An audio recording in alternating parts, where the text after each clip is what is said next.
मेरे माँ-बाप ने बचपन में ही मेरा निकाह पक्का कर दिया था और जब मेरी उम्र 25 साल हुई तो मेरी शादी होने वाली थी।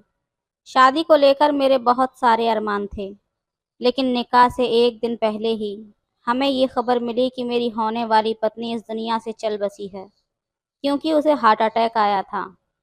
इस खबर से मैं बेहद दुखी था। इसी तरह कुछ दिन बीत रहे थे कि तभी मेरे माँ-बाप ने फैसला किया कि मेरी शादी उसकी छोटी बहन से करा दी जाएगी, जिसका नाम रज़िया था। रज़िया दिखने में तो बेहद खूबसूरत थी, लेकिन उसकी उम्र तो अभी सिर्फ 14 साल थी। मैं इस रिश्ते से इनकार करने लगा, लेकिन माँ-बाप ने ज़बरदस्ती मेरी शादी उस बच्ची से करवा दी। शादी को लेकर मेरे कई सारे अरमान थे, जो कि आज पूरे तरीके से टूट चुके थे। मैं बेबस होकर सुहागरात की रात को अपने कमरे की तरफ बढ़ रहा था। मुझे समझ नहीं आ रहा था कि भला मैं उस बच्ची के साथ क्या करूँगा। लेकिन जैसे ही मैं कमरे में दाखिल हुआ, तो मेरी 14 साल की पत्नी सुहाग रात मनाने के लिए तड़प रही थी। ये देखकर मैं तो हैरान रह गया। वो तुरंत मेरे करीब आई और मोबाइल से कुछ वीडियो दिखाकर मुझसे कहने लगी कि आज हम भी इसी तरह करेंगे। मैं तो हक्का बक्का होकर वहीं खड़ा था कि तभी रज़िया ने लाइट बंद कर दी और फिर उसने मेरे साथ। हेलो दोस्तों, स्वागत है आप सभी का हमारी एक और रोमांचक कहानी में। उम्मीद करती हूँ आपको ये कहानी बेहद पसंद आएगी। सोशल मीडिया की वीडियो देखकर आज के वक्त पर हर लड़का लड़की वक्त से पहले ही जवान हो चुके हैं। आज की तारीख में हर लड़का लड़की को उम्र से पहले ही सुहागरात के बारे में पूरा पता होता है। लेकिन मुझे ये नहीं पता था कि एक 14 साल की लड़की भी सुहागरात मनाने के लिए इतना बेताब होगी।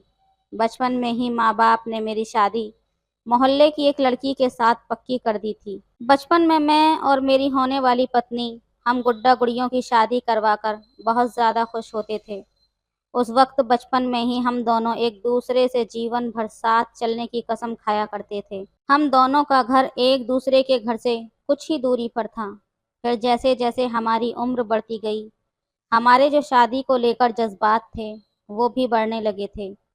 हर लड़का-लड़की की तरह हमारी भी कुछ ख्वाहिशें थीं, जो कि पूरी होने वाली थीं। हम दोनों ही बहुत खुश थे, लेकिन शायद हम दोनों की खुशियों को किसी की नज़र लग चुकी थी। मेरे घर में पूरे तरीके से शादी का माहौल बना हुआ था। हर तरफ घर को पूरी लाइटों से सजाया गया था। मैं घर का बड़ा बेटा था, इसी वजह से शादी में कोई कमी नहीं रखी गई थी। मैंने सुहागरात को लेकर अपने दोस्तों से पहले ही ट्रेनिंग ले ली थी। अब मैं अंदर ही अंदर बेताब हो रहा था कि तभी हमें रात को खबर मिली कि मेरी होने वाली पत्नी इस दुनिया से चली गई, क्योंकि उसे हार्ट अटैक आया था। ये खबर सुनते ही मानो मेरे पैरों तले ज़मीन खिसक गई। मेरी तो पूरी ज़िंदगी ही ख़त्म हो चुकी थी। मैंने बड़ी मुश्किल से अपने आप को सँभाला था। उस लड़की के जाने के बाद 1 हफ्ते के बाद ही दोनों परिवारों की सहमति से ये फैसला लिया गया कि अब मेरी शादी उसकी छोटी बहन से करवा दी जाएगी। ये सुनकर तो मैं हक्का-बक्का रह गया। मैं इनकार करने लगा कि वो तो अभी बच्ची है और मुझे अभी किसी से शादी नहीं करनी, क्योंकि मैं शबनम से बहुत ज़्यादा मोहब्बत करता था। लेकिन माँ-बाप ने कहा कि दुनिया वाले ताने देंगे, तेरे बारे में गलत भी बोल सकते हैं कि शायद तेरी किस्मत ही अच्छी नहीं थी। तभी तो शादी से एक दिन पहले ही दुल्हन मर चुकी है और मैं तुझ पर कोई भी इल्ज़ाम लगाता हुआ नहीं देख सकती। इसलिए जो फैसला तेरे लिए ले रही हूँ, वो तेरे लिए बेहतर होगा। मैं माँ-बाप से कुछ और बहस ना कर सका और उन्होंने 1 हफ्ते के अंदर ही मेरी शादी एक 14 साल की लड़की के साथ कर दी। जब दोस्तों ने उस लड़की को देखा तो मुझसे कहा कि तू पागल तो नहीं हो गया? तू एक 14 साल की लड़की से भला शादी क्यों कर रहा है?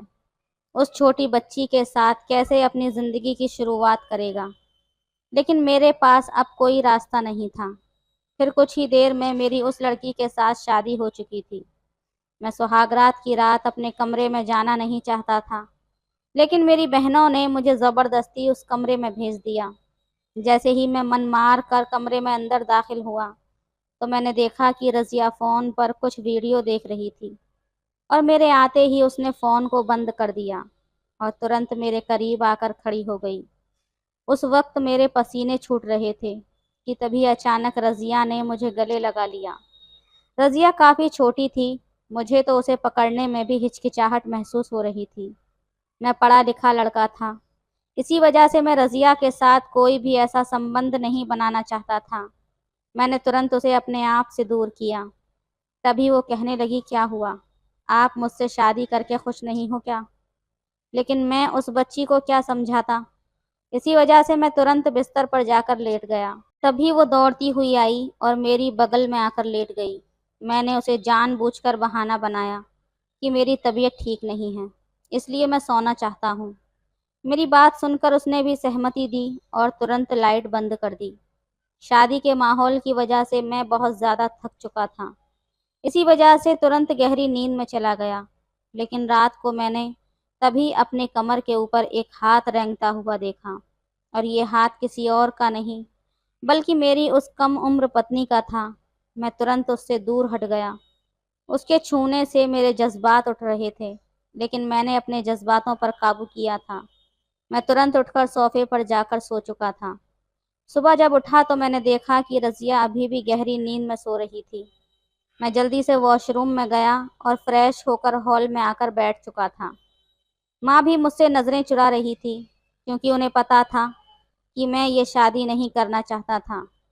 मैंने अपनी माँ से भी ठीक से बात नहीं की। तभी वो मुझे रज़िया के बारे में पूछने लगी। मैंने कहा कि वो अपने कमरे में सो रही है। आज मेरे लफ्ज़ों में बिल्कुल भी प्यार नहीं था।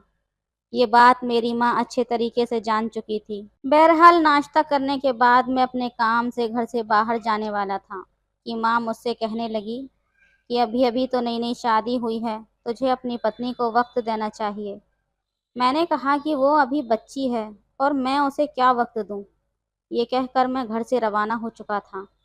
आज मुझे ऑफिस में कोई काम नहीं था, बल्कि माँ से झूठ बोलकर घर से निकला था। मैं उस घर में बिल्कुल भी रहना नहीं चाहता था। मैं अपने एक दोस्त के घर चला गया। मेरा दोस्त मुझे परेशान देखकर कहने लगा कि तेरी तो शादी हुई है, तुझे तो अपनी पत्नी के साथ होना चाहिए। मैंने कहा कि तू भी माँ की तरह बात कर रहा है। ये सब बातें मत बोल, मैं ये शादी नहीं करना चाहता था, तू अच्छे तरीके से जानता है। तभी मेरा दोस्त कहने लगा, फिर तू अब क्या करेगा? शादी तो हो चुकी है और तुझे इस रिश्ते को निभाना भी पड़ेगा। मैंने कहा कि मैं कैसे रिश्ते को निभाऊं? वो अभी बच्ची है यार, उसे अभी इतनी समझ नहीं है। फिर बात करते करते शाम भी हो चुकी थी। आज मैंने अपने दोस्त के साथ बैठकर खूब जमकर ड्रिंक की। मैं अपना दुख किसी से बयान नहीं कर सकता था और ना ही कोई मेरे दुख को समझना चाहता था। जीते जी मेरी जिंदगी नरक बन चुकी थी। शादी को लेकर हर लड़के के दिल में कई अरमान होते हैं। वो सारे अरमान मेरे टूट चुके थे। जैसे ही मैं घर पहुंचा तो मेरी पत्नी ने दरवाज़ा खोला था। वो हॉल में बैठकर मेरा इंतज़ार कर रही थी।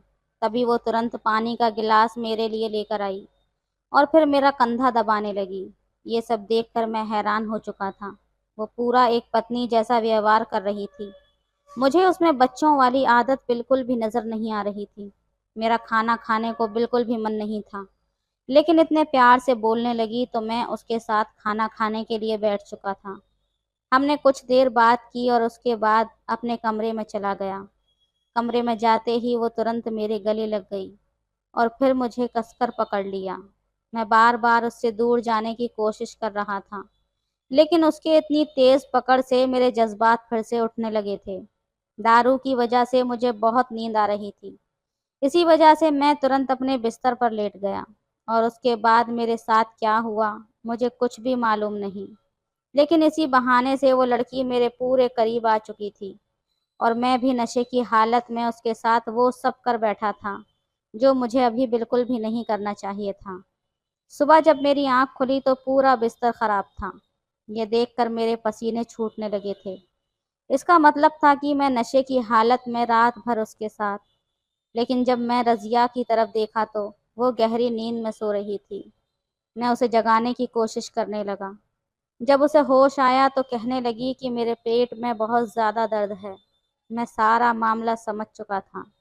मैं तुरंत उसे डॉक्टर के पास लेकर गया ताकि कोई मामला गड़बड़ ना हो जाए, क्योंकि वो तो अभी बच्ची थी और इस उम्र में उसके साथ ये सब करना ठीक नहीं था। लेकिन गलती तो मेरी थी। डॉक्टर ने कुछ दवाइयाँ लिखीं और उसके बाद हम दोनों घर वापस आ चुके थे। रज़िया बहुत खुश थी, क्योंकि उसे जो चाहिए था वो उसे मिल चुका था।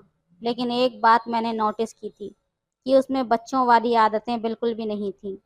अब मैं धीरे-धीरे रज़िया के करीब आने लगा और उसे वक़्त देने लगा।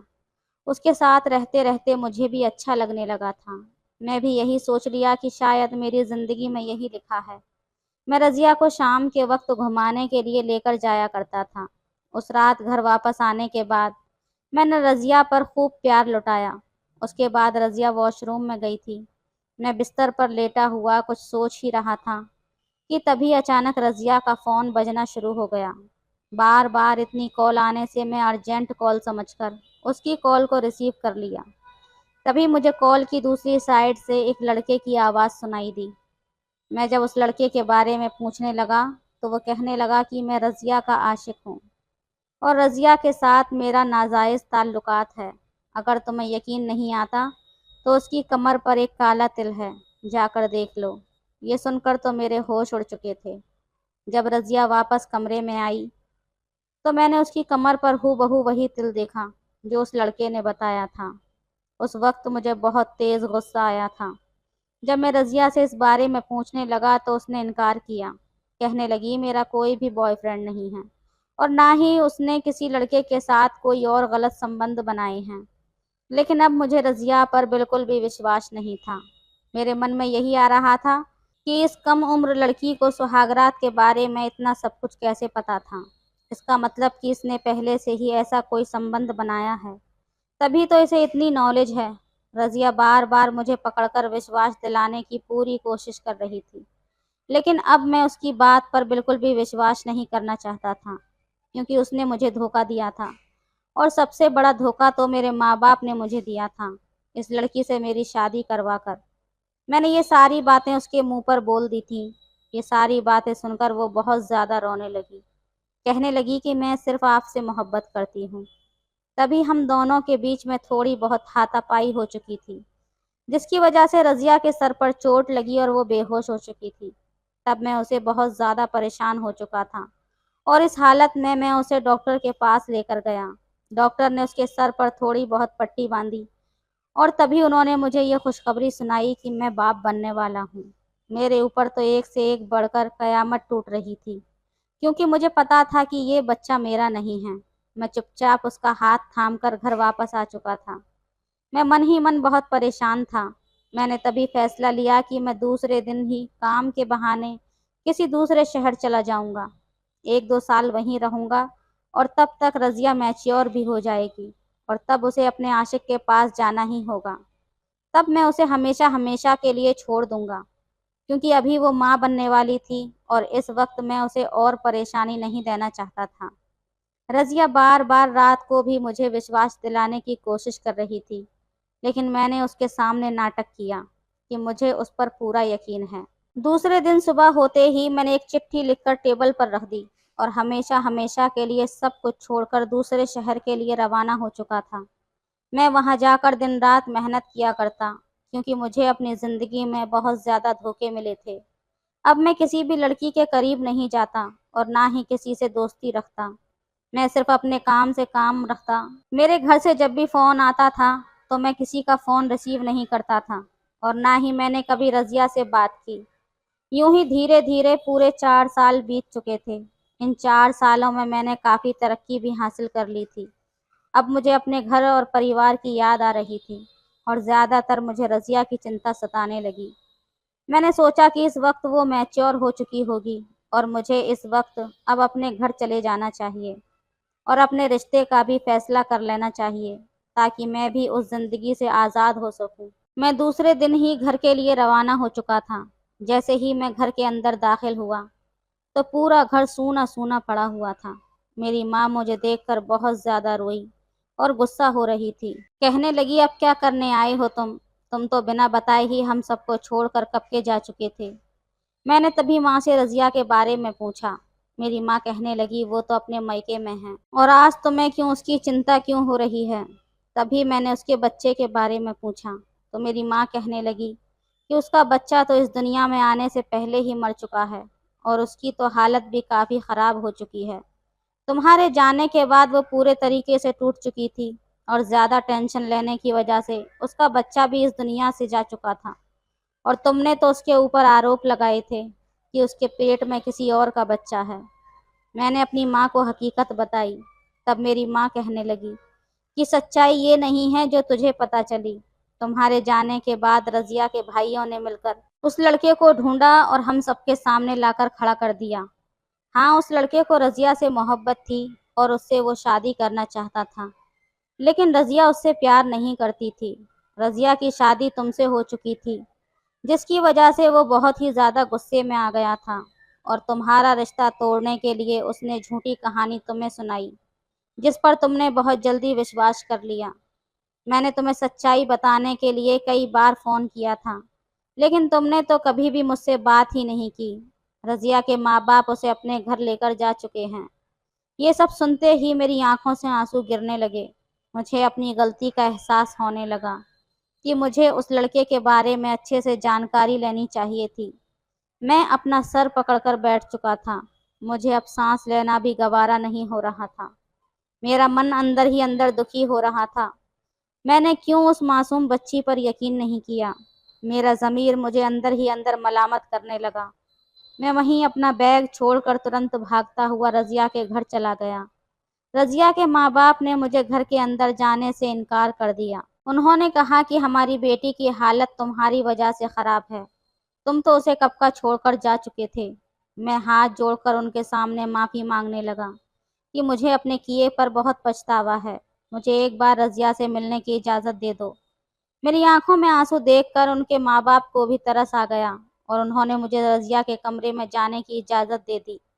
रज़िया के कमरे में जैसे ही गया तो रज़िया पहले से भी ज़्यादा कमज़ोर नज़र आ रही थी। वो बिस्तर पर बेजान गुड़िया की तरह लेटी हुई थी। साथ में उसके बगल में एक नर्स खड़ी थी जो उसका ध्यान रख रही थी। मैंने उस नर्स को बाहर जाने के लिए कहा। मैं रज़िया के बगल में जाकर बैठ गया तो रज़िया ने अपना चेहरा घुमा लिया। वो मुझसे कहने लगी कि मैं यहाँ से हमेशा के लिए चला जाऊँ। मैंने रज़िया के सामने हाथ जोड़ दिए और रो रो कर उससे माफ़ी मांगने लगा। हम दोनों की आपस में काफ़ी देर तक बातचीत होती रही। रज़िया को आज भी मुझसे मोहब्बत थी, इसी वजह से उसने मुझे माफ़ कर दिया। मैं रज़िया का हाथ पकड़कर उसे अपने घर वापस ले आया। मैं अब उसकी दिन ब दिन सेवा करता, क्योंकि आज उसकी जो हालत थी वो मेरी वजह से थी। पर धीरे धीरे इसी तरह 6 महीने बीत चुके थे और अब रज़िया पहले से काफ़ी बेहतर हो चुकी थी। उसकी खूबसूरती पहले की तरह वापस आ चुकी थी और अब वो पहले की तरह ही मुस्कुराने लगी थी। डॉक्टर के टेस्ट और रिपोर्ट के अनुसार अब रज़िया पहले के मुताबिक बेहतर हो चुकी थी। इस बात से मैं काफ़ी खुश था। अब मैं रज़िया को काफ़ी वक्त देने लगा और हम दोनों एक दूसरे के करीब भी आ चुके थे। मैं सब कुछ ठीक करना चाहता था, इसी वजह से मैं ज़्यादा से ज़्यादा वक्त रज़िया को देता था। एक दिन हमें खुशखबरी मिली कि रज़िया माँ बनने वाली है। आज का दिन मेरी ज़िंदगी का बहुत बड़ा दिन था। फिर 9 महीने बाद रज़िया ने एक खूबसूरत से बेटे को जन्म दिया। मैं दिन रात अपने परिवार की सेवा करता, उन्हें खुश रखने की पूरी कोशिश करता और जो मैंने पहले गलतियाँ की थी, अब मैं उन गलतियों को फिर से दोहराना नहीं चाहता था। दोस्तों, एक झूठी बात पर यकीन करने से मेरी ज़िंदगी पूरी तरह से बिखर चुकी थी। इसलिए हमें कोई भी कदम उठाने से पहले उसकी हकीकत अच्छी तरह से जान लेनी चाहिए। यूं ही किसी अनजान की बातों पर हमें एतबार नहीं करना चाहिए। तो दोस्तों, ये थी आज की कहानी। आपकी क्या राय है इस कहानी पर हमें कमेंट में ज़रूर बताएं। वीडियो अच्छी लगे तो लाइक करें, शेयर करें, सब्सक्राइब करें। धन्यवाद। सब्सक्राइब करें। मैंने अपने पति से भागकर शादी की थी, इसलिए मेरे घरवालों ने मुझसे सारे रिश्ते तोड़ दिए थे। मैं अपने पति के साथ एक नई कॉलोनी में रहने लगी। इसी कॉलोनी में आए नए पड़ोसी चाचा चाची से मेरी अच्छी खासी जान पहचान हो गई थी। चाचा की पत्नी विकलांग थी। वो हमेशा व्हील चेयर पर ही रहती थी। उन्हें यहाँ आए हुए कुछ ही दिन हुए थे, तभी चाचा के घर से मुझे अजीब सी आवाज़ें सुनाई देने लगीं। एक दिन मैं उन आवाज़ों का पता लगाने का सोचने लगी और उनके घर में चली गई। अंदर जाते ही मैंने उनके कमरे में चाचा को उनकी पत्नी पर गुस्सा करते हुए देखा। इसलिए मैंने चाचा को चाची से दूर कर दिया। चाचा बोले, तुम्हें अपनी चाची को मुझसे दूर करने का इतना ही शौक है तो अब उसकी जगह तुम्हें ही मुझे खुश करना होगा। ऐसा कहकर चाचा ने मुझे व्हील चेयर पर ही। हेलो दोस्तों, स्वागत है आप सभी का हमारी एक और रोमांचक कहानी में। मेरा नाम जानवी है और मेरी शादी को 6 महीने हो गए, लेकिन मेरे घर के बगल वाला कमरा पिछले कुछ महीनों से खाली था। हाल ही में वहाँ एक 50 वर्षीय व्यक्ति रहने आए थे। उनके साथ उनकी पत्नी भी थी। उनका नाम रामू है और उनकी पत्नी का नाम रीना था। रीना चाची व्हील चेयर पर थी। वो विकलांग थी। एक दिन हमारे नए पड़ोसी अपनी पत्नी के साथ हमारे घर पर आए। उस समय घर में मेरे पति भी थे। मैं मुस्कुराते हुए उन नए पड़ोसियों को घर में चाय पानी के लिए बुलाई थी। वो चाय पानी पीकर अपने घर चले गए। उसके बाद राजवीर मुझ पर नाराज होने लगा। उन्होंने कहा, तुम्हें अनजान लोगों को घर में बुलाने की क्या ज़रूरत थी। अब वो अनजान नहीं थे, अब वो हमारे ही पड़ोसी थे। ये राजवीर को समझाना थोड़ा मुश्किल था। वो दिन भर ऑफिस में रहता था, इसलिए उसे पड़ोसियों की ज़रूरत महसूस नहीं होती थी। तब मैंने राजवीर की बातों पर ध्यान नहीं दिया। अगले दिन राजू चाचा ने मुझे अपने घर पर चाय पानी के लिए बुलाया। सुबह राजवीर को ऑफिस भेजकर मैं उनके घर पर चली गई। राजू चाचा किचन से चाय नाश्ता लेकर आए। तब मैं उनकी ओर आश्चर्य से देखने लगी। तभी राजू चाचा ने कहा, मुझे आश्चर्य से मत देखो। मेरी पत्नी विकलांग है, इसलिए घर का काम मुझे ही करना पड़ता है। अब मुझे इन कामों की आदत हो गई है। बातों ही बातों में राजू चाचा ने मेरी पूरी जानकारी ले ली। दरअसल मेरी शादी को अब 6 महीने हो गए थे। मैं लव मैरिज की थी, इसलिए मेरे माता पिता ने मेरी शादी को स्वीकार नहीं किया था। पिछले 6 महीनों से मेरे पति मुझसे ठीक से बात भी नहीं कर रहे थे। उस दिन मुझे पता चला कि हमारे पड़ोसियों को उनका खुद का कोई बच्चा नहीं था। उनके बच्चे नहीं थे, इसलिए वो मुझे अपनी बेटी की तरह देख रहे थे। जैसे ही मैंने अपने माता पिता की याद की, मेरी आंखों में आंसू आ गए। पिछले 6 महीने से न मैंने उन्हें देखा था, न उनसे बात की थी। उस समय मेरी आंखों में आंसू देखकर राजू चाचा मेरे पास आकर बैठ गए। फिर उन्होंने मेरी आंखों से आंसू पोंछे और मुझे अपने गले से लगाया। फिर उन्होंने कहा, चिंता मत करो, तुम हमें ही अपने माता पिता समझो। तुम्हें कभी भी किसी भी प्रकार की दिक्कत हो तो हमारे पास मदद के लिए आ सकती हो। अगर मुश्किल के वक्त भले ही तुम ना आओ, लेकिन मैं अपनी बेटी के घर ज़रूर जाऊंगा। दामाद मुझे थोड़े अजीब लगे, लेकिन कोई बात नहीं। दामाद जी जात ऐसी ही होती है। अपनी बेटी के लिए मैं निश्चय ही निर्लज की तरह उसके घर आता जाता रहूंगा। और तुम भी अपने माता पिता के घर ज़रूर आया जाया करो। राजू चाचा ने अपनी बातों से ही मुझे अपना बना लिया था। उनकी उन मीठी मीठी बातों के पीछे कोई गलत मकसद था, इसका मुझे ज़रा भी अंदाज़ा नहीं था। देखते ही देखते हमारे नए पड़ोसियों को वहां आए कुछ ही दिन बीत गए थे। फिर एक रात मैं खाने में मिठाई बनाई थी। वो मिठाई देने के लिए मैं राजू चाचा के घर गई। जैसे ही उनके घर के दरवाजे पर पहुंची, अंदर से मुझे रीना चाची की चीख सुनाई देने लगी। मुझे चिंता होने लगी कि कहीं चाची व्हील चेयर से गिर तो नहीं गई। फिर मैं लगातार उनके घर की घंटी बजाने लगी। कुछ समय बाद चाचा ने दरवाज़ा खोला। दरवाज़ा खुलते ही मैं चाची के बारे में पूछने लगी। उस समय चाचा बहुत गुस्से में थे। मैं अंदर कमरे में चाची को देखने गई तो वो मुझे बिस्तर पर मिली। चाची की आंखों में आंसू थे। मैंने उनसे उनके रोने का कारण पूछा, लेकिन चाची कुछ नहीं बोल रही थी। क्या चाचा उनके साथ बुरा बर्ताव तो नहीं कर रहे थे? कमरे से बाहर आकर मैंने चाचा से पूछा कि चाची क्यों रो रही है? क्या आपने उनसे कुछ कहा है? इस पर राजू चाचा बोले, मैं उसे क्या कहूँगा। इतने साल हो गए वो मुझे पिता बनने का सुख नहीं दे सकी और अब खुद को बूढ़ी कहकर मुझे भी खुश नहीं रख पा रही है। मैं अभी इतना बूढ़ा नहीं हुआ हूँ। मेरी उम्र अब भी तुम जैसे युवाओं की है। मैं घर का सारा काम करता हूँ। कम से कम अपने पति को खुश रखना तो उसका काम है ना। फिर राजू चाचा ने मेरा हाथ पकड़कर कहा, जानवी, तुम समझ रही हो ना मैं क्या कहना चाह रहा हूँ। बोलते बोलते वो मुझे ऊपर से नीचे तक देखने लगे। अचानक ही मुझे चाचा की नज़रें बदलती हुई महसूस होने लगीं। धीरे धीरे उनका हाथ मेरे हाथ से आगे बढ़ने लगा। तभी मुझे राजवीर की गाड़ी की आवाज़ सुनाई दी। चाचा के हाथ में वो मिठाई का डब्बा देकर मैं तुरंत वहां से निकल गई। राजवीर ने मुझे राजू चाचा के घर से बाहर निकलते हुए देख लिया था। इसलिए जब मैं घर आई तो वो मुझे नाराज़ होकर देख रहा था। राजवीर जब भी मुझे तिरछी नज़र से देखता था तो मैं तुरंत जवाब देती थी, लेकिन उस दिन मैंने बात को बढ़ाया नहीं, क्योंकि वो फिर से वही कहता कि मैं पड़ोसियों के घर क्यों गई थी। उन पड़ोसियों में मुझे अपने माता-पिता दिखाई देते थे। उनके बारे में जो मैं सोच रही थी, वो सच में वैसा ही था। क्या वो भी मुझे अपनी बेटी मानते थे? ये तो मैंने अच्छी तरह से नहीं जाना था। अगले 4 दिनों में दोपहर के समय में बाहर पौधों को पानी दे रही थी। तभी मुझे राजू चाचा के घर से अजीब आवाज़ें आने लगीं। उस दिन भी फिर से चाची का अजीब चीखने की आवाज़ मेरे कानों में पड़ी। चाचा 50 साल के थे, लेकिन फिर भी उनमें युवावस्था का असर कम नहीं हुआ था। उससे चाची को नुकसान हो रहा था, ये मुझे अब समझ आ रहा था। चाची में मैं अपनी माँ को देखती थी। मेरा सबसे ज़्यादा लगाव अपनी माँ से ही था, और अब वो चाची में आ गया था। मुझसे चाची की वो अजीब आवाज़ें सुनी नहीं जा रही थीं। मैंने खुद को बहुत रोकने की कोशिश की, लेकिन आखिरकार मैंने चाचा के घर का दरवाज़ा खटखटाया। उस दिन चाचा मुझे बहुत गुस्से से देखने लगे। उनकी आंखें बहुत लाल हो गई थीं।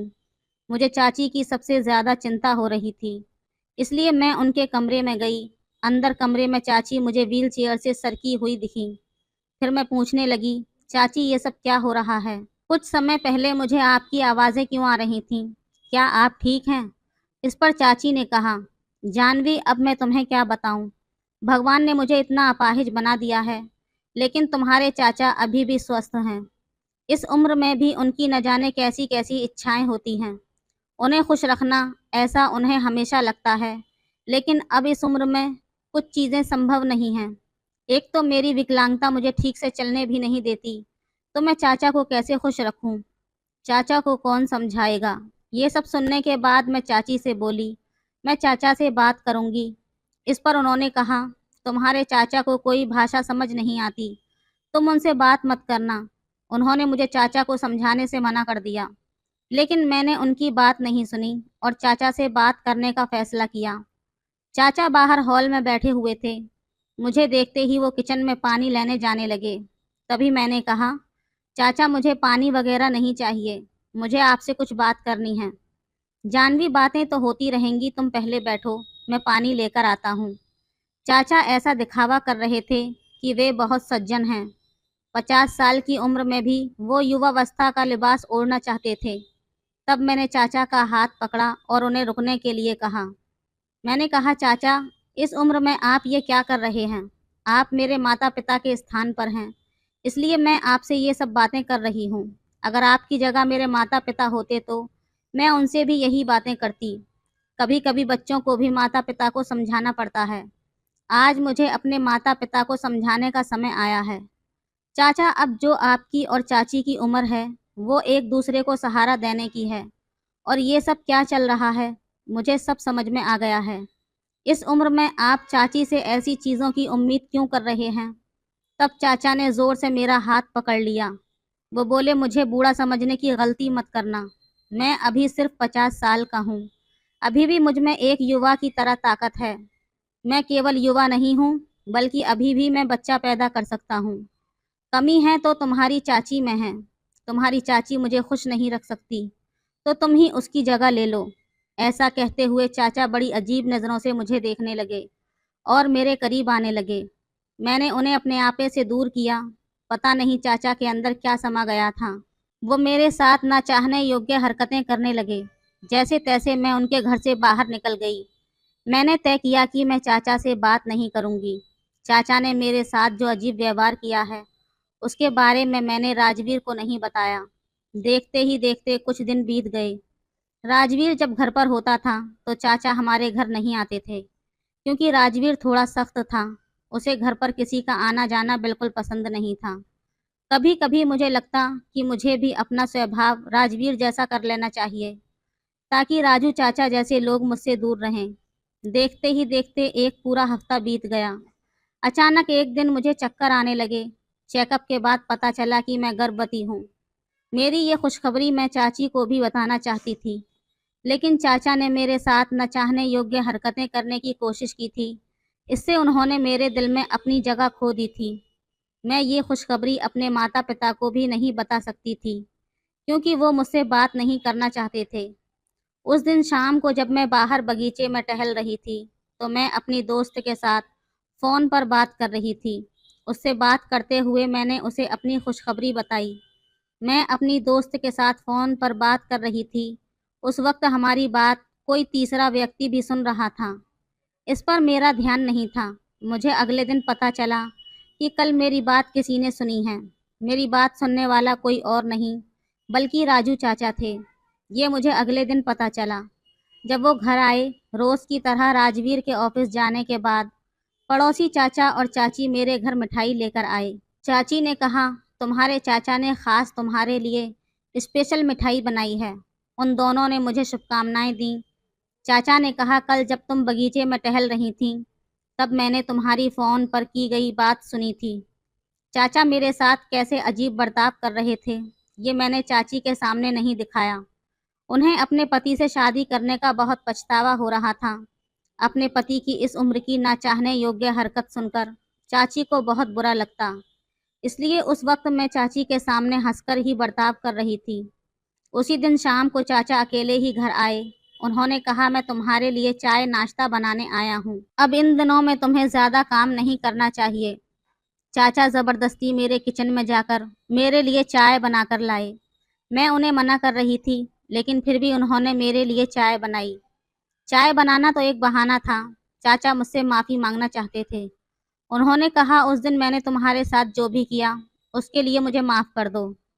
चाचा को अपनी गलती का एहसास हो गया था, इसलिए मैंने उन्हें माफ़ कर दिया। कुछ ही सेकंड के बाद उन्होंने मेरे साथ फिर से न चाहने योग्य हरकतें करनी शुरू कर दीं। चाचा ने कहा, अब इन दिनों में पहले 4-5 महीने पति पत्नी को आपस में प्रेम की बातें नहीं करनी चाहिए। तुम अपना ख्याल रखना। अगर राजवीर ने तुम्हें परेशान करने की कोशिश की, तो आधी रात को मुझे फ़ोन कर सकती हो। तुम्हारा चाचा तुम्हारे पास ही है। वो मेरा हाथ पकड़कर मुझसे बातें कर रहे थे।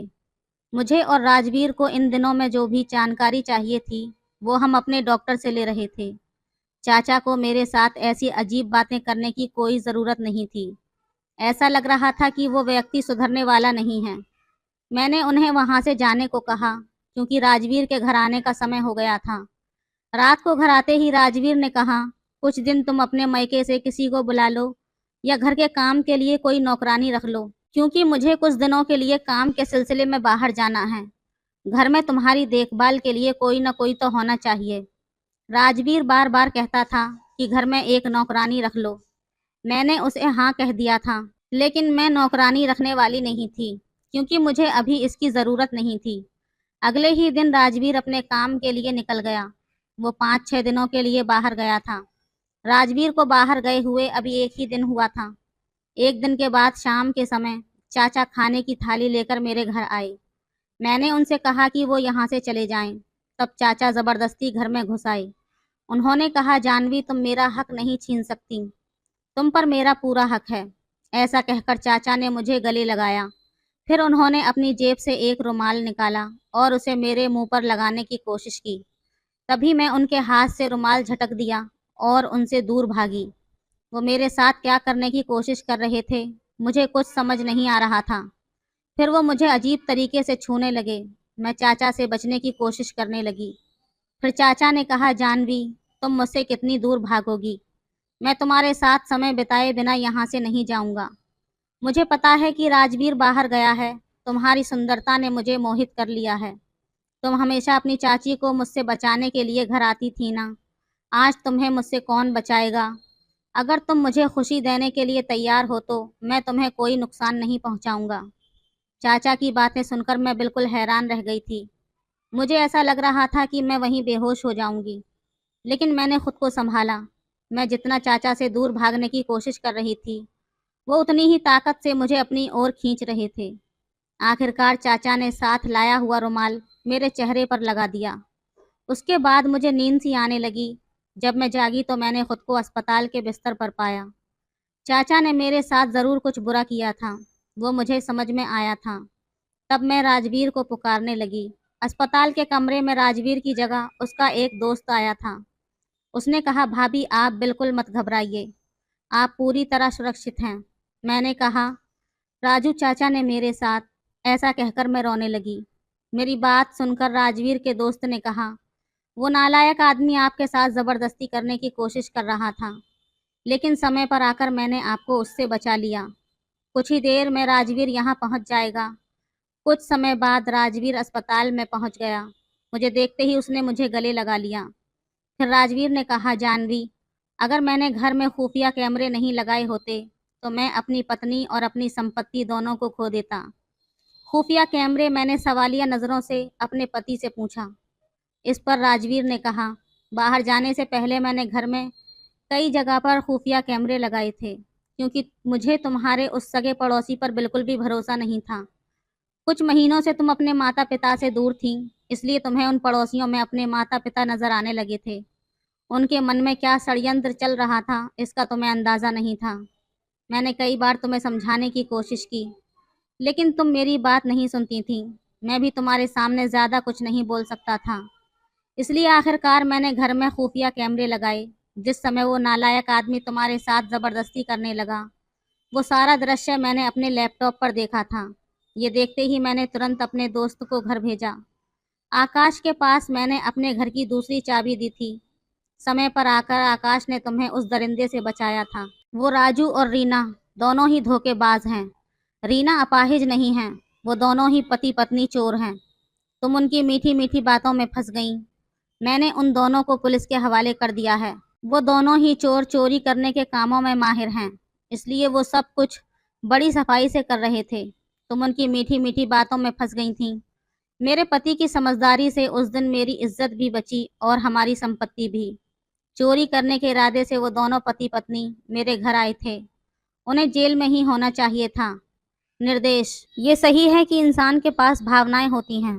भावनाओं में बहकर किसी को अपने घर की सारी बातें बता देना या फिर उन पर हद से ज़्यादा भरोसा करना बिल्कुल भी ठीक नहीं है। इसलिए आपके घर के पास कभी भी कोई नया पड़ोसी आए तो उससे जल्दबाजी में कभी भी जान पहचान ज़्यादा ना बढ़ाएं। तो दोस्तों, ये थी आज की कहानी। आपकी क्या राय है इस कहानी पर, हमें कमेंट में ज़रूर बताएं। वीडियो अच्छी लगे तो लाइक करें, शेयर करें, सब्सक्राइब करें। धन्यवाद। मेरे मौसा जी 55 साल की उम्र में भी बहुत ताकतवर थे। वो थे तो 55 साल के, लेकिन अभी भी वो नौजवानों की तरह ही तंदुरुस्त दिखते थे। वो मौसी से बेहद प्यार करते थे और मौसी को हमेशा खुश रखते थे। लेकिन जब रात हुई तो मौसी के कमरे से अजीब अजीब सी आवाज़ें आने लगीं। फिर मैंने देखा कि मौसी कमरे से निकलने के बाद लंगड़ा कर चल रही है। मुझे तो मौसी की ऐसी हालत देखकर बहुत हैरानी होती थी। मैं सोचती थी कि मौसा जी ऐसा क्या करते हैं जो मौसी जी इस तरह लंगड़ा कर चल रही हैं। एक दिन मौसी की तबीयत खराब हो गई तो मौसी ने कहा कि बहू, तुम अपने मौसा जी को दूध दे आना। थोड़ी देर बाद जब मौसी सो गई तो मैं मौसी की तरह ही अपना हुलिया बनाकर मौसा जी को दूध देने चली गई। लेकिन जैसे ही मैंने दूध का गिलास रखकर पीछे मुड़ी तो मौसा जी ने मेरा हाथ पकड़कर अपने ऊपर खींच लिया और मौसी समझकर पूरी रात मुझे। हेलो दोस्तों, स्वागत है आप सभी का हमारी एक और रोमांचक कहानी में। मेरा नाम संजना है और मैं एक मिडिल क्लास फैमिली से ताल्लुक़ रखती हूँ। मैं दिखने में काफ़ी सुंदर हूँ और अभी मैं 22 साल की हूँ। हम अपने माँ बाप की दो ही संतान थे, मैं और मेरा बड़ा भाई विजय। हम अपने मम्मी पापा के साथ बहुत खुश थे। मेरे भाई की शादी 1 साल पहले हुई थी। जब से घर में मेरी भाभी आई थी तब से मेरे मम्मी पापा भी खुश रहने लगे थे। मेरी भाभी बहुत अच्छी थी और मेरे भाई और भाभी में बहुत प्यार था। भाई पास के शहर में एक ऑफिस में काम करते थे। वो जब भी ऑफिस से आते तो हम सबके लिए कुछ न कुछ खाने के लिए ज़रूर लेकर आते। ये सब देखकर मैं बहुत खुश होती थी। मैं यही समझती थी कि भगवान ऐसा भाई सबको दे। मेरे मम्मी पापा को भी भाई पर बहुत गर्व था, क्योंकि भाई मम्मी पापा से बहुत प्यार करते थे। मेरी ग्रेजुएशन की पढ़ाई पूरी हो गई तो मेरे मम्मी पापा मेरी शादी के लिए रिश्ते तलाशने शुरू कर दिए। अभी कुछ ही दिन गुजरे थे कि एक अच्छा सा लड़का मेरे पापा को मालूम हुआ। पापा ने इस लड़के की छानबीन की तो पता चला कि लड़का बहुत ही अच्छा है। लड़के का नाम राजीव है, लेकिन उसके माता पिता नहीं हैं। उसे उसके मौसा और मौसी ने अपने बेटे की तरह पाला है। लड़का बहुत ही अच्छा है और उसमें किसी तरह की कोई बुराई नहीं है। जैसे ही मैंने शादी की बात सुनी तो मेरे मन में कई सारे सपने सजने लगे। मैं दुनिया भर के ख्वाब देखने लगी। मैं जवान और खूबसूरत थी, इसलिए मेरे अंदर एक लड़का और लड़की के बीच की भावनाएं काफ़ी अच्छे से समझ आती थीं। पापा ने सोचा कि परिवार अच्छा है तो देर नहीं करनी चाहिए, इसलिए मेरे पापा ने झटपट से मेरी शादी तय कर दी और 1 महीने में ही शादी होकर मैं अपने ससुराल आ गई। ससुराल में मेरे पति के मौसा मौसी भी मुझे देखकर बहुत खुश हुए थे। सारी रस्में खत्म होने के बाद मुझे कमरे में भेज दिया गया। धीरे धीरे वक्त गुजरा और रात हो गई। मैं अपनी सुहाग की सेज पर बैठी अपने पति का इंतजार कर रही थी। उस वक्त मेरा मन बहुत ही बेचैन हो रहा था, क्योंकि सुहाग रात का तो मैंने बहुत नाम सुना था। यह शादी का एक यादगार दिन होता है। मैं यही सब सोचकर घबरा रही थी। थोड़ी ही देर में मेरा पति राजीव मेरे कमरे में आए और आकर मेरे पास बैठ गए। वो कहने लगे कि मैं बहुत ही खुश हूँ कि तुम्हारा जैसा जीवन साथी मुझे मिला है। पता है संजना, जब मैं 10 साल का था तब मेरे मम्मी पापा का एक एक्सीडेंट में देहांत हो गया था। तब से मुझे मेरे मौसा और मौसी ने ही पाल पोस कर इस काबिल बनाया है। मैं चुपचाप उनकी बातों को सुन रही थी। फिर मैंने कहा कि आपके मौसा और मौसी जी की कोई अपनी औलाद नहीं है क्या? तब मेरे पति राजीव कहने लगे कि मेरी मौसी को बहुत दिनों तक कोई औलाद नहीं हुई, लेकिन जब मौसा जी मौसी का बहुत इलाज करवाए तब कई साल के बाद वो प्रेग्नेंट हुई। लेकिन जब बच्चा होने का समय आया तो मौसी की तबीयत अचानक खराब हो गई। मौसा फौरन मौसी जी को डॉक्टर के पास लेकर गए, तो मौसी को देखने के बाद डॉक्टर ने कहा कि दोनों में से किसी एक को ही बचाया जा सकता है। उस वक्त तो मौसा जी को कुछ समझ में नहीं आया, तो उन्होंने कह दिया कि मौसी को किसी भी तरह से बचा लें। उस वक्त मौसी की जान तो बच गई, लेकिन डॉक्टर ने कह दिया कि वो कभी भी मां नहीं बन सकती। इस सदमे से मेरी मौसी और मौसा काफ़ी दिनों तक नहीं निकल पाए थे। लेकिन कुछ दिन बाद मेरे मम्मी पापा का एक एक्सीडेंट में मौत हो गई। तब से वो मुझे अपने बेटे की तरह प्यार दे रहे हैं। मैं जितना भी कोशिश कर लूं, लेकिन मैं अपने मौसा मौसी का एहसान कभी नहीं भुला सकता। इतना कहते कहते मेरे पति राजीव की आंखों में आंसू आ गए। फिर मैंने कहा कि आप इतना परेशान मत हो, मैं भी उनका बहुत अच्छे से ख्याल रखूंगी। उस वक्त उनकी इस सब बातों से ज़्यादा मुझे अपने जज्बातों का ख्याल आ रहा था। मैंने अपने पति का हाथ पकड़ा और फिर कहा कि अब इन्हीं सब बातों में रात गुजारनी है क्या? आज हमारी शादी की पहली रात है। इतना कहते ही वो मुझे अपनी बाहों में भरने लगे और फिर मैं भी तो इसी पल का इंतज़ार कर रही थी। थोड़ी ही देर में राजीव मुझसे दूर हो गए। वो 5 मिनट भी ठीक से नहीं टिक पाए। ये सब देखकर मैं अंदर ही अंदर जलने लगी। मैंने कितने सपने देखे थे और कितने अरमान सजाए थे, लेकिन मेरे उन सब सपने और अरमानों पर पानी फिर गया था। राजीव मुझे वो संतुष्टि नहीं दे पाए जो एक पत्नी को अपने पति से होनी चाहिए। राजीव फौरन ही गहरी नींद में चले गए, लेकिन मैं एक मायूसी लिए बिस्तर पर करवटें बदलती रही, इसी कश्मकश में कि कब सुबह हो गई पता ही नहीं चला। मैं सुबह उठकर फ्रेश होने के लिए चली गई। जब वापस आई तो मौसा जी घर में ही कसरत कर रहे थे। मैं ये देखकर हैरान थी कि मौसा जी 55 साल के होने के बावजूद एक जवान मर्द की तरह लग रहे थे। फिर मैं किचन में चली गई और चाय बनाने लगी। थोड़ी ही देर में मैं चाय बनाकर मौसा जी को देने चली गई। मौसा जी कहने लगे, अरे बहू, तुम्हारी मौसी कहाँ हैं? वो कहीं भी नज़र नहीं आ रही। मैंने कहा वो अंदर ही हैं और कुछ काम कर रही हैं। मैं जब गौर करने लगी थी कि मौसी जहाँ कहीं भी होती थी, मौसा जी वहीं पर पहुँच जाते थे और मौसी के साथ अजीब सी हरकतें करने लगते थे। मौसी कहती, अब तो शर्म करो, घर में नई नई बहू आ गई है, अगर वो ये सब देखेगी तो क्या सोचेगी? मौसा जी कहने लगे कि क्या सोचेगी, हर पति अपनी पत्नी के साथ ये सब करता है, राजीव भी यही सब करता होगा। मौसा मौसी की ऐसी बातें सुनकर मुझे बहुत शर्म महसूस हो रही थी। मैं सोचने लगी कि काश राजीव भी ऐसा होता। ऐसे ही एक हफ्ता गुजर गया और फिर एक रात जब मैं बाथरूम जाने लगी तो मौसा जी के कमरे से मौसी की अजीब अजीब सी आवाज़ें सुनाई देने लगीं। ऐसी आवाज़ सुनकर मैं अपने जज्बातों पर काबू नहीं कर पाई और उनके कमरे की खिड़की के पास जाकर देखने लगी। तभी हल्की सी रोशनी में मैंने ऐसा कुछ देखा जिसे देखकर मुझे अपने जज्बातों पर काबू पाना मुश्किल होने लगा था। मैं किसी तरह वहां से अपने जज्बातों पर काबू पाते हुए अपने कमरे में चली गई और मैं भी राजीव को उकसाने लगी, लेकिन वो इतना गहरी नींद में था कि उन्हें कुछ फर्क ही नहीं पड़ा। किसी तरह मैं बिस्तर पर करवटें बदलते बदलते सो गई। जब सुबह हुई तो मेरे पति अपनी ड्यूटी के लिए जाने लगे। उनकी छुट्टियां अब खत्म हो गई थीं। दरअसल मेरे पति राजीव शहर में ही रहकर अपनी नौकरी करते थे। वो घर पर महीने के आखिर में ही आते थे। मैं किचन में जाकर उनके लिए नाश्ता बनाने लगी और थोड़ी देर के बाद वो नाश्ता करके अपने काम पर चले गए। मैं यूं ही अपना उदास सा चेहरा लेकर अपने कमरे में चली गई, लेकिन मुझे रात वाला मंजर मेरे दिमाग में घूमने लगा।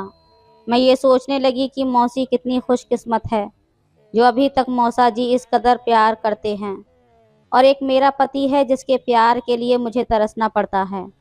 वो मुझे कभी भी संतुष्ट नहीं कर पाता। पता नहीं क्यों अब तो ऐसे ही दिन कट रहे थे। मौसी जब भी उठती तो उनके मुंह से बस यही निकलता कि कब ये दर्द मेरी जान छोड़ेगा। मैं तो इससे तंग आ गई हूँ। पूरा दिन खेत में काम करता है, फिर भी रात को मुझे नहीं छोड़ता। पता नहीं कब ये थकता भी है या नहीं। वो हमेशा ही अपनी कमर को पकड़कर कहती रहती कि ये कमर का दर्द कब ठीक होगा। मौसी की ऐसी बातें सुनकर मैं भी हैरान रह जाती कि आखिर मौसा जी ऐसा क्या करते हैं जो मौसी ऐसी बातें करती है। अगली रात फिर से मौसी के कमरे से वही आवाज़ आने लगी। फिर मैं अपने आप पर काबू नहीं कर पाई और उसी खिड़की के पास जाकर उनके कमरे में झांकने लगी। फिर से वही मंजर मेरी आंखों के सामने था जिसे देखकर मैं बेकाबू होने लगी थी। फिर मैंने अपने कदम पीछे कर लिए और अपने कमरे में वापस आ गई। कमरे में आकर मैं ये सोचने लगी कि कहीं ये बात मौसा जी को पता न चल जाए। अगर उनको पता चल गया कि उनको बहुत बुरा लगेगा। यही सोचकर मैं कई दिनों तक वो सब देखना बंद कर दिया था। एक दिन मौसी की तबीयत बहुत ख़राब हो गई। वो अपना सर पकड़कर यही कह रही थी कि मेरी तबीयत ख़राब है, लेकिन उसे इन सब से कोई मतलब नहीं है। उसे तो बस अपनी खुशी पूरी करनी है। रात को मौसी ने मुझसे कहा कि बहू आज मेरी तबीयत ठीक नहीं है, इसलिए मैं उसके कमरे में नहीं जाऊंगी। तुम्हारे मौसा को इलायची वाला दूध पीने की आदत है, आज तुम उनको दूध दिया ना। इतना सुनना था कि वो वाला मंजर मेरी आंखों के सामने घूमने लगा था। मौसी दूसरे कमरे में जाकर सो गई और मैं दूध का गिलास लेकर मौसा जी के कमरे में जाने लगी। उस वक्त मौसा जी के कमरे में हल्की रोशनी वाली लाइट जल रही थी। जब मैं दरवाजे पर पहुंची तो मेरे मन में कई तरह के ख्याल आने लगे थे। मैंने अपना दुपट्टा सर पर रखकर घूंघट की तरह आगे गिरा लिया, क्योंकि मौसी भी ऐसे ही घूंघट डाले रखती थी। उस वक्त मैंने बिल्कुल ही मौसी की तरह अपना हुलिया बना दिया था और कमरे के अंदर चली गई। अंदर का नज़ारा बड़ा ही खौफनाक था। मैं दूध का गिलास रखकर जैसे ही वापस आने लगी तो मौसा जी ने मेरा हाथ पकड़ लिया और अपने ऊपर खींच लिया। मैंने झट से अपना मुंह ढक लिया ताकि उन्हें नज़र न आए कि मैं हूँ। फिर वो मेरे साथ ऐसी हरकतें करने लगे जैसे मौसी के साथ किया करते थे। फिर मैं भी अपने जज्बातों पर काबू न कर सकी और वो सब होने लगा। जब मौसा जी सो गए तो मैं उठकर अपने कमरे में चली आई। मैं आज बहुत खुश थी और यही सोच रही थी कि मौसी की हालत ऐसी क्यों रहती है। इसका अंदाज़ा मुझे आज लग चुका था। मैं अपने बिस्तर पर लेट गई और कब मैं गहरी नींद की आगोश में चली गई मुझे पता ही नहीं चला। जब सुबह मेरी आँख खुली तो मैं बहुत ही अच्छा महसूस कर रही थी। रात वाली खुशी का तो मुझे ठिकाना ही नहीं था। मैं फ्रेश होने के लिए चली गई। थोड़ी देर में मैं बाहर आई तो मैंने देखा कि मौसी को अभी भी तेज़ बुखार है। मैं उनके माथे पर कपड़े भिगोकर रखने लगी। तभी मौसा जी भी वहाँ आ गए। वो पूछने लगे कि बहू अब मौसी की तबीयत कैसी है। मैंने कहा अब कुछ ठीक है, बुखार भी थोड़ा कम हो गया है। उस वक्त मैंने महसूस किया कि मौसा जी मुझे गौर से देख रहे थे। इससे पहले तो वो कभी इस तरह नहीं देखते थे। मैं सोचने लगी कि कहीं रात वाली बात इनको पता ना चल गई हो कि मौसी की जगह मैं थी। ये सब सोचकर मैं एकदम से घबरा गई। मुझे लगा कहीं ये बात मौसा जी को पता न चल जाए तो पता नहीं वो मेरे बारे में क्या सोचेंगे। जब रात हुई तो मौसी ने फिर से कहा कि बहू, जब तक मेरी तबीयत पूरी तरह ठीक नहीं हो जाती तब तक मैं तुम्हारे मौसा के कमरे में नहीं जाऊंगी, नहीं तो मेरी तबीयत और भी ज़्यादा ख़राब हो जाएगी। इसलिए तुम मौसा को दूध दे आना, नहीं तो वो मुझे ढूंढते हुए यहाँ तक आ जाएंगे। मौसी की ये बात सुनकर तो जैसे मैं पूरी तरह से खुश हो गई थी। मैं सोचने लगी कि क्यों ना आज फिर से वही मज़ा लिया जाए। देर रात जब मौसी सो गई तो मैं दूध का गिलास लेकर मौसा जी के कमरे में चली गई। मैं जैसे ही दूध का गिलास रखकर पीछे मुड़ी तो मौसा जी ने मेरा हाथ पकड़ लिया और कहने लगे कि क्या हुआ बहू, ऐसे ही क्यों जा रही हो। मौसा जी के मुंह से ऐसी बात सुनकर तो मैं एकदम से घबरा गई। मुझे लगा शायद मेरे साथ अब कोई अनहोनी होने वाली है। लेकिन मौसा जी कहने लगे कि मुझे पता है कि कल रात को भी मौसी की जगह तुम थी। फिर मैंने मौसा जी से कहा कि अगर आपको मालूम था तो फिर आपने मुझसे कुछ कहा क्यों नहीं। मौसा जी कहने लगे कि बहू, मुझे पता है कि राजीव से तुम खुश नहीं हो। तुम भले ही ये बात मुझे मत बताओ, लेकिन मैं तुम्हारी तकलीफ को अच्छी तरह से समझ सकता हूँ। देखो बहू, तुम इन सब बातों की बिल्कुल भी चिंता मत करो। अगर तुम्हारा यही हाल रहेगा तो तुम माँ कैसे बनोगी। मौसा जी की ऐसी बातें सुनकर मैं बेफिक्र हो गई थी, लेकिन थोड़ा बहुत डर मेरे मन में था कि कहीं ये बात राजीव को और मौसी जी को पता न चल जाए तो मेरा क्या हाल होगा। उस वक्त तो मैंने उन सब बातों को अलग कर दिया और मौसा जी के साथ अपनी खुशियाँ बांटने लगी। उस रात भी जब मौसा जी सो गए तो मैं अपने कमरे में आ गई। अब तो ये रोज़ रोज़ होने लगा। मैं भी काफ़ी खुश रहने लगी थी। मौसा जी भी जैसे हर रात को मेरा इंतज़ार करने लगे थे। इसी तरह से कई दिन गुजर गए और फिर एक दिन अचानक मेरे पति राजीव घर आ गए। उस दिन मैं बहुत ज़्यादा खुश थी। जब रात हुई तो सभी खाना खाने के बाद अपने अपने कमरे में चले गए। मैं और मेरे पति राजीव भी अपने कमरे में चले गए। उस रात को मुझे महसूस हुआ कि राजीव अब पहले से बेहतर हो गए हैं, लेकिन उतना ज़्यादा भी नहीं। फिर वो गहरी नींद में सो गए। इस कदर उनको सोया हुआ देखकर मैं अंदर ही अंदर जलने लगी और फिर सोचने लगी कि मौसा जी के पास ही चली जाऊं। लेकिन राजीव थे, जिसकी वजह से मैंने किसी तरह अपने आप को समझाकर सो गई। सुबह हुई तो राजीव बोले कि मैं 3 दिन के लिए शहर जा रहा हूँ और अब मैं 3 दिन के बाद ही वापस आऊँगा। ये बात सुनकर तो मैं बहुत ज़्यादा खुश हो गई थी और फिर से रात का वो मंज़र, उसी के बारे में सोचने लगी। उस दिन बहुत ही मुश्किल से रात हुई। जब मौसी सो गई तो मैं मौसा जी के कमरे में चली गई। उस रात को मैंने देखा कि मौसा जी बड़ी बेसब्री से मेरा इंतज़ार कर रहे थे। फिर मेरे जाते ही वो शुरू हो गई। उस रात भी मैं पूरी तरह संतुष्ट थी और खुश भी बहुत ज़्यादा थी। मौसा जी के साथ बिताए गए पल मेरे जीवन के सबसे खूबसूरत पलों में से एक थे। लेकिन इसी खुशी के साथ एक बात भी मेरे दिल में थी कि अगर ये राज खुल गया तो क्या होगा। ये सब सोचते सोचते मैं अपने कमरे में वापस आ गई और नींद की आगोश में चली गई। अगली सुबह जब मैं उठी तो मौसी की तबीयत थोड़ी और ज़्यादा बिगड़ चुकी थी। मैंने उनकी देखभाल शुरू की और मौसा जी भी परेशान दिख रहे थे। मौसी की तबीयत के चलते मैंने मौसा जी से कुछ दूरी बना ली थी ताकि किसी को शक न हो। मौसा जी भी इस बात को समझते थे और उन्होंने भी इस दौरान कुछ नहीं कहा। मौसी की तबीयत में धीरे धीरे सुधार होने लगा था। लेकिन एक दिन अचानक मौसी ने मुझसे कहा, बहू, मैं जानती हूँ कि मेरे और तुम्हारे मौसा जी के बीच जो कुछ भी हो रहा था उसे तुमने देख लिया है। मुझे तुम पर शक था, इसलिए मैंने कई बार तुम्हें आजमाने की कोशिश की थी, लेकिन अब मैं तुमसे कुछ कहना चाहती हूँ। मौसी की बात सुनकर मैं घबरा गई। मैंने सोचा कि अब सब कुछ ख़त्म हो जाएगा। मौसी ने मुझे बिठाया और कहने लगी, मैं जानती हूँ कि राजीव तुम्हें खुश नहीं रख पाता और तुम अंदर ही अंदर घुटती रहती हो। मैंने देखा है कि तुम्हारे चेहरे पर मुस्कान तब आती है जब तुम अपने मौसाजी के साथ होती हो। मैं नहीं चाहती कि तुम्हारा जीवन दुख में कटे, इसलिए मैंने ये सब होने दिया जो तुम्हारे और तुम्हारे मौसाजी के बीच हो रहा था। मौसी की बातें सुनकर मैं चौंक गई। मैंने कहा, मौसी, मैं बहुत शर्मिंदा हूँ, मुझे माफ़ कर दो। लेकिन मौसी ने मुझे गले लगाकर कहा कि नहीं बहू, इसमें तुम्हारी कोई गलती नहीं है। हर किसी को खुशी पाने का हक है। तुमने तो मेरे दुख बांटे हैं, तुम खुश रहो, बस मैं यही चाहती हूँ। उस दिन के बाद से मेरी और मौसी की बातों में एक नई समझ आ गई थी। मौसा जी भी अब हमारे रिश्ते को लेकर सहज हो गए थे, लेकिन अब एक नई जिम्मेदारी और समझ के साथ राजीव को कभी भी इस बात की भनक नहीं लगी और हमारा जीवन इसी तरह चलता रहा।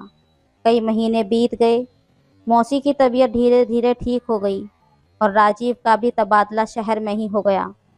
अब वो घर पर ज़्यादा समय बिताने लगे। हमारे जीवन में एक संतुलन और स्थिरता आ गई थी। मैं भी अपने जीवन में खुशी और संतोष का अनुभव करने लगी थी। मौसा जी और मेरा रिश्ता अब भी वही था, लेकिन एक समझदारी और गहराई के साथ। हमने अपने जीवन के उस पहलू को स्वीकार कर लिया था और आगे बढ़ने का निर्णय लिया था। हमारे जीवन में अब कोई छुपाव या डर नहीं था, सिर्फ एक गुप्त समझ और संतुष्टि थी। और इस तरह मैंने अपने जीवन में उस खुशी और संतुष्टि को पा लिया था जिसकी मुझे हमेशा तलाश थी।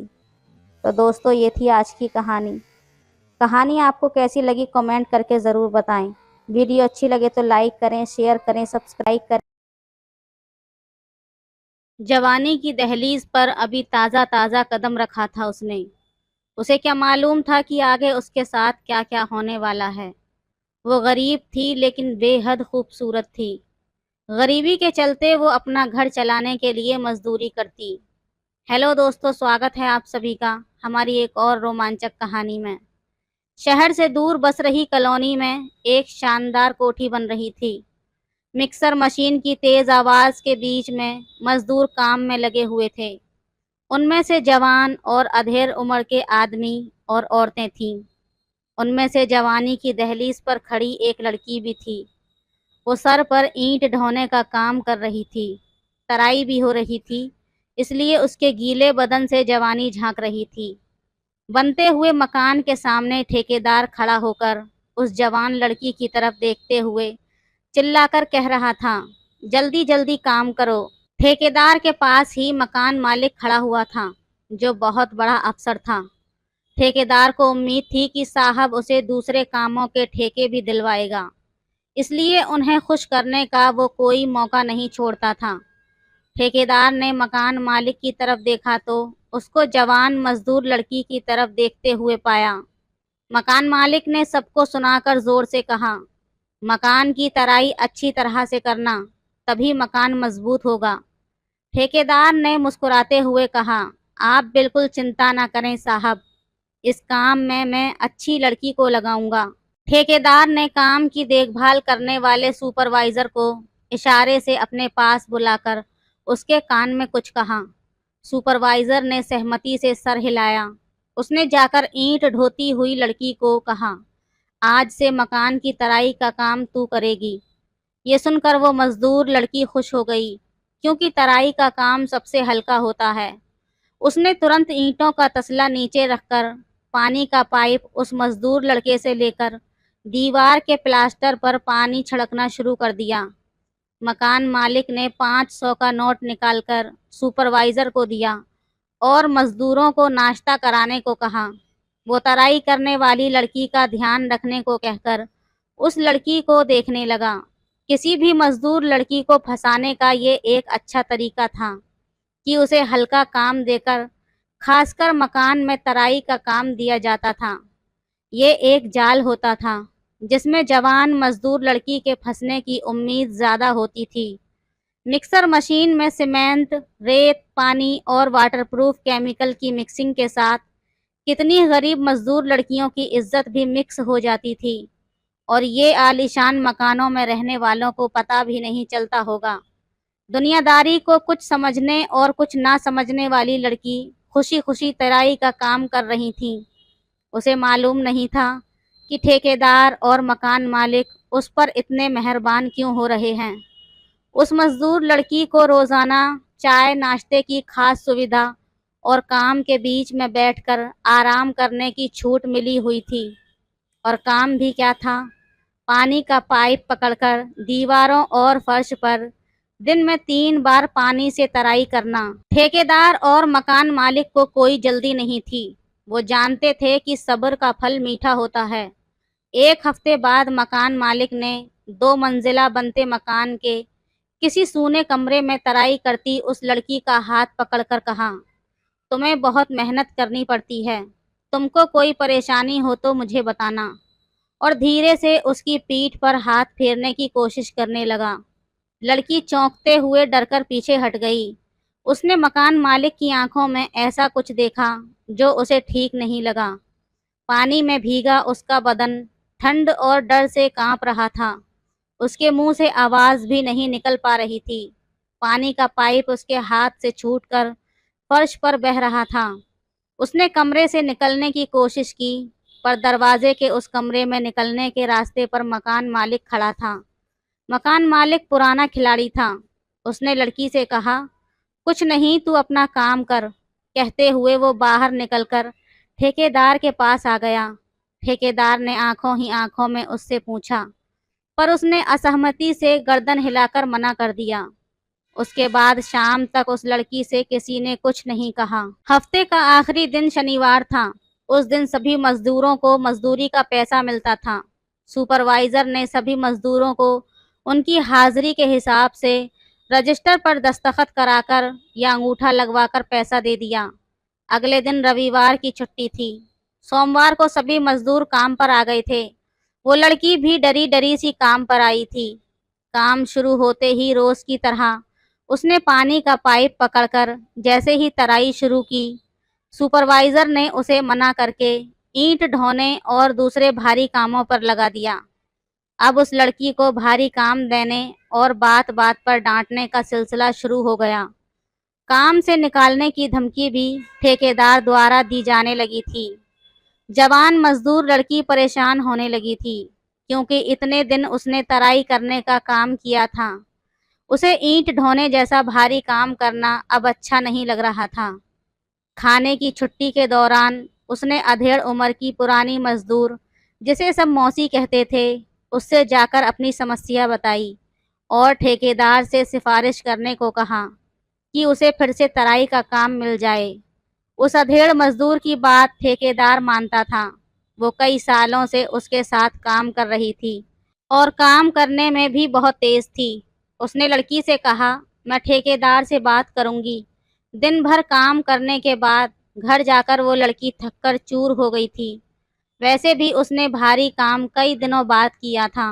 बीच में उसे कमर सीधी करने का मौका भी नहीं मिला था, पर उसे भरोसा था कि मौसी अगर कहेगी तो उसे तराई का काम फिर से मिल जाएगा। इसी तरह काम करते हुए 5-6 दिन हो गए थे। भारी काम करते करते लड़की परेशान हो गई थी। बीच में चाय नाश्ते और आराम की सुविधा भी खत्म हो गई थी। ठेकेदार और मकान मालिक में गजब का सब्र था और अपने आप पर यकीन था कि दूसरा तरीका कामयाबी दिलाएगा। शनिवार को मजदूरों का पैसा बंटने का दिन आ गया था। सुपरवाइजर ने रजिस्टर पर अंगूठा लगवाकर रुपये उसके हाथ पर रखते हुए कहा, तुझसे ठीक से काम नहीं हो रहा है। ठेकेदार नाराज हो रहे हैं कि इस लड़की को हटाकर दूसरी लड़की को काम पर लगा दो। मैंने अभी तो उन्हें मना लिया है, पर आगे से काम ठीक से करना।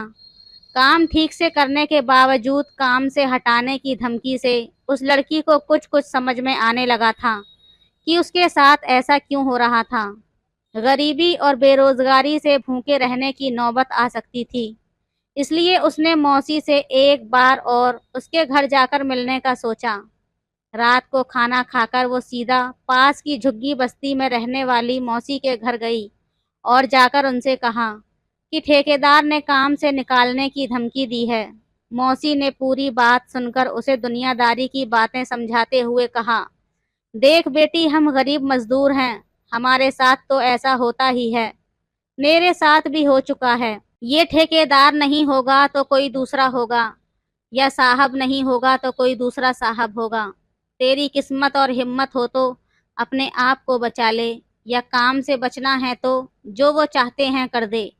मौसी ने अपने ब्लाउज से 1,000 का नोट निकालकर उसकी मुट्ठी में दबाते हुए कहा, ये ठेकेदार ने दिया है और कहा है कि तू चिंता मत कर, वो तेरा बहुत ख्याल रखेंगे। 1,000 का नोट जोर से पकड़कर वो लड़की चुपचाप अपने घर आ गई। उसे देर तक नींद नहीं आई। ठेकेदार द्वारा आराम का काम देने और मकान मालिक द्वारा रोज स्वादिष्ट नाश्ता कराने की याद में उसके मुंह में पानी आ गया था। वो सोचने लगी कि किस तरह ज्यादा मेहनत करने से रात को उसका बदन थककर चूर हो जाता है। उसने अपने आप से कहा कि इतनी मेहनत का काम मैं कैसे और कब तक करूंगी। फिर उसे मौसी की बात याद आ गई कि उसके साथ भी ऐसा हो चुका है जब वो जवान थी। कुछ देर सोचने के बाद वो सो गई। दूसरे दिन रविवार था। आज वो निश्चिंत और बेफिक्र थी। मौसी भी उससे मिलने आई थी। उसने उनसे खूब हंस हंस कर बातें की। मौसी समझ गई कि उनका काम हो गया है। उन्होंने शाम को ही ठेकेदार को खबर कर दी कि लड़की ने 1,000 रुपये ले लिए हैं। दूसरे दिन सोमवार को वो लड़की नहा धोकर अच्छी तरह से तैयार होकर काम करने निकली। साइट पर सब उसे देखने लगे। सुपरवाइजर ने भी हल्की मुस्कान से उसे देखा, क्योंकि साहब लोगों के बाद बची हुई मलाई पर उसे भी मुंह मारने का मौका मिलने की उम्मीद थी। मौसी ने ठेकेदार को जो बताया था, उससे उसे लग रहा था कि बड़े साहब आज खुश हो जाएंगे। वो उनका ही इंतजार कर रहा था। साहब दफ्तर से बीच में कोठी का काम देखने आने ही वाले थे। सुपरवाइजर ने उस लड़की को ऊपर के कमरों में, जिनका प्लास्टर हो गया था, तराई करने को कहा। वो ऊपर जाकर पाइप उठाकर तराई का काम करने लगी। बालकनी से उसने साहब को कार से उतरते हुए देखा। ठेकेदार तेजी से उसके पास आ गया और ऊपर देखते हुए वो आपस में कुछ बात कर रहे थे। काम की रफ्तार बढ़ गई थी। मिक्सर मशीन का शोर भी तेज था। लड़की भी दीवारों पर पानी की तराई कर रही थी। थोड़ी देर बाद ठेकेदार उसी कमरे में आ गया और मुस्कुराते हुए कहने लगा, चल जरा स्टोर रूम में एक काम है। लड़की ने मजबूत आवाज में कहा, मैं जानती हूँ कि क्या काम है, लेकिन मैं ये सब नहीं करूँगी। उसने तुरंत पानी का पाइप नीचे पटका और साड़ी के पल्लू से 1,000 का नोट निकालकर उसे वापस करते हुए कहा, ठेकेदार साहब, काम जितना मर्जी करा लो, आज से मैं तराई का काम नहीं करूँगी। तुम कहोगे तो 2 मजदूरों के बराबर काम करूँगी, लेकिन अपनी इज्जत नहीं बेचूंगी। इतना कहकर वो नीचे उतरकर सुपरवाइजर से कहने लगी, मैं तराई का काम नहीं, ईंटें ढोने का काम करूंगी। इतना कहकर उस लड़की ने तसले में ईंटें भरनी शुरू कर दी और अपनी इज्जत बचा ली। सलाम है उस गरीब मजदूर लड़की के लिए जिसने पैसों की जगह अपनी इज्जत को तरजीह दी। आपकी क्या राय है इस कहानी पर, हमें कमेंट में ज़रूर बताएं। वीडियो अच्छी लगे तो लाइक करें, शेयर करें, सब्सक्राइब करें। धन्यवाद।